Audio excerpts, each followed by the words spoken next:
So mga tol, pumirma na din po sa Supaboxing si former world champion Jason Moloney ng Australia. Kumalat na nga po ang balita na yan kahapon sa iba't ibang boxing website. So kaya daw pumirma itong si Moloney sa Supaboxing dahil gusto umano niya ang ginagawa ng Supaboxing, kung saan binibigyan ang mga fans na magandang laban. Minamatch up daw ang the best against the best. Yan din daw ang gusto niya, makalaban na magagaling na boxer at maging the best sa division niya. Sa ngayon mga tol, sa bantamweight po lumalaban itong si Jason Moloney.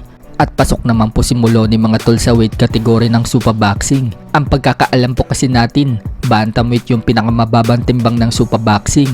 So sa atin mga tol, ang Pinoy pa lang na nakapasok sa Supaboxing ay sina Jerwin Ancas at Mark Magsayo. Sa kabilang banda naman mga tol, matapos pong sabihin ni Carl-James Martin sa TV talk show na kaya umano niya ang suntok ni Casimero at Inoue at kaya din daw niya talunin yung dalawa, at sabihin niya na respeto naman daw siya kay Casimero, magaling, malakas at matapang, pero kung sakali maglaban daw sila ni Casimero, wala daw paraan para matalo siya. So nagsalita na po si Casimero sa post niya sa kanyang FB. Sinabi niya ang pilit nilang pinapantayan, pwede, pero never nilang mahihigitan si Cuadro Alasngani. Bagamat wala pong binanggit na pangalan si Casimero, pero mukhang patama po yan ni Casimero kay Carl-James Martin. Samantala, matatandaan na nagpost po si Casimero nito lang mga nakaraang araw ng AI na laban nila ni Naoya Inoue, kung saan binugbog niya si Inoue at tinapos lamang sa loob ng round 1. Nakarating na po ang AI video na post ni Casimero sa bansang Japan.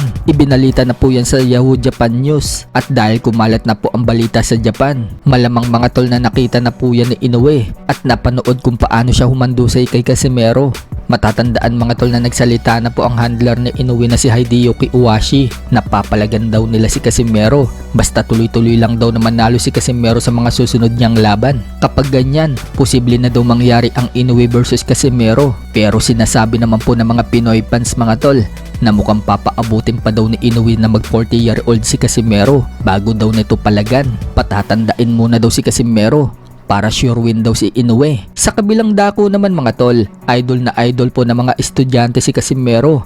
Na makita po kasi si Casimero sa isang dental clinic, nagpa-picture po yung mga estudyante. Hindi lang yan, pinapirma pa po nila ang kanilang mga bag. So ganyan po nila ka-idol si Casimero. Matatandaan mga tol na mga estudyante po ang isa sa mga nag-welcome kay Casimero noong nanalo si Casimero kay Luis Neri pagbalik niya ng Ormoc. Sa iba pang balita mga tol, Manny Pacquiao nakakuha na ng video na naguhugas ng mga plato, pinagkainan ng kanyang mga bisita. Habang kinukuhanan po ng video ni Jay Otamia si Pacquiao, nagsalita po yung lalaki sa gilid ni Manny Pacquiao. Sinabing si Pacquiao pa daw ang naglilinis ng pinagkainan. Pinakain na daw sila, pero si Pacquiao pa daw yung naglilinis. Dagdag pa nito, talaga naman daw na naiiba si Manny Pacquiao. Kung naglilinis ng pagkain, kinainan, ha? Ikaw pa naglilinis. Ano pa? Pinakain mo na kami, ang naglilinis. Ano pa? Talaga naman naiiba ka talaga.